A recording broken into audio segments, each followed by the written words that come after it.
दशमलव संख्याओं को घटाना। चलो देखते हैं कि दशमलव संख्याओं को घटाते कैसे हैं।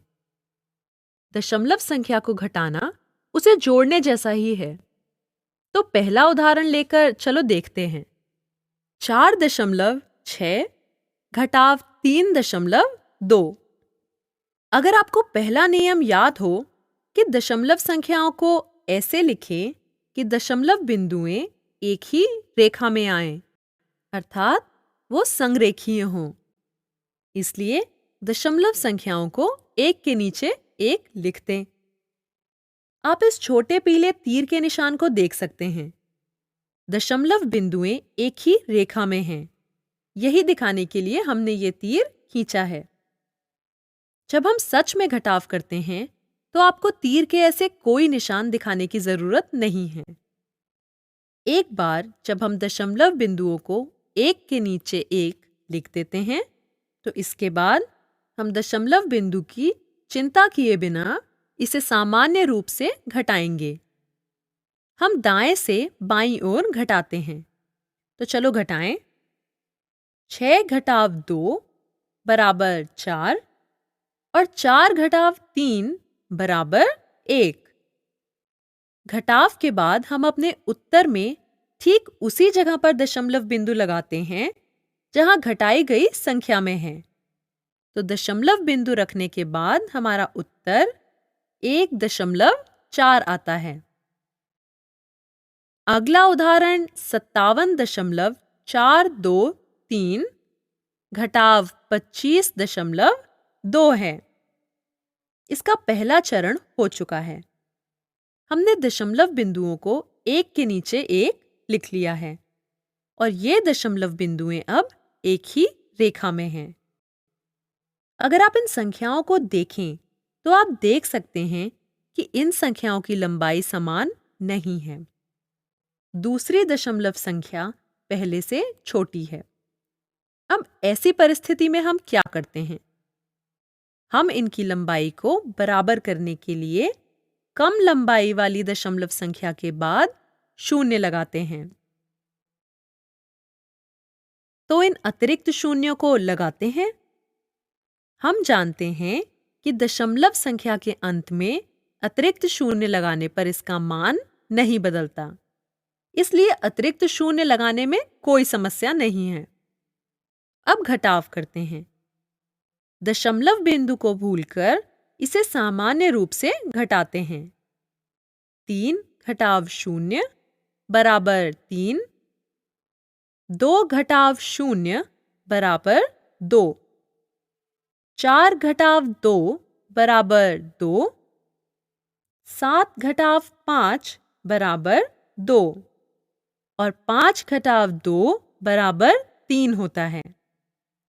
दशमलव बिंदु को उत्तर में लगा देते हैं। इससे हमारा उत्तर 32.223 है। या हम इसे 32 और 1000वें हिस्से जैसे 223 हिस्सा भी कह सकते हैं।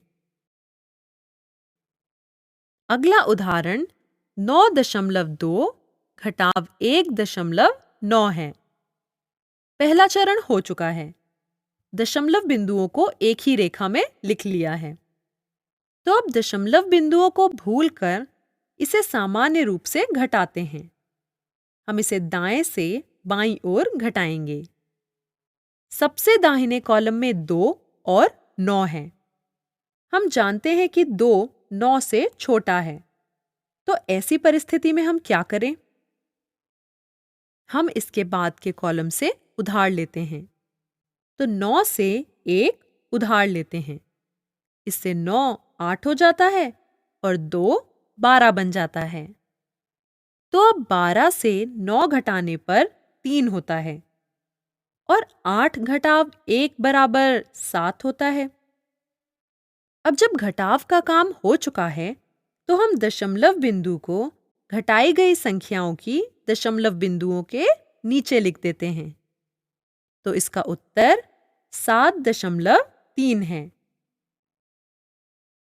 अगला और अंतिम उदाहरण 27.5 घटाव 11.38 7 है। दशमलव बिंदुओं को एक रेखा में करने का पहला चरण कर लिया गया है। पहली दशमलव संख्या के अंत में अतिरिक्त शून्य लगाकर इसकी लंबाई दूसरे के बराबर करते हैं। अब जब इनकी लंबाई बराबर हो गई, अब इन्हें घटाते हैं। यहाँ शून्य 7 से छोटा है, इसलिए अगले कॉलम से उधार लेते हैं। अब अगले कॉलम में भी शून्य ही है, इसलिए उसके बाद के कॉलम से उधार लेते हैं, जो कि 5 है। तो हम 5 से 1 उधार लेते हैं। इससे 5 4 हो जाता है और शून्य 10 बन जाता है। तो अब इस 10 से 1 उधार लेते हैं। इससे 10 9 बन जाता है और अंतिम शून्य 10 बन जाता है। अब घटाव करना शुरू करते हैं।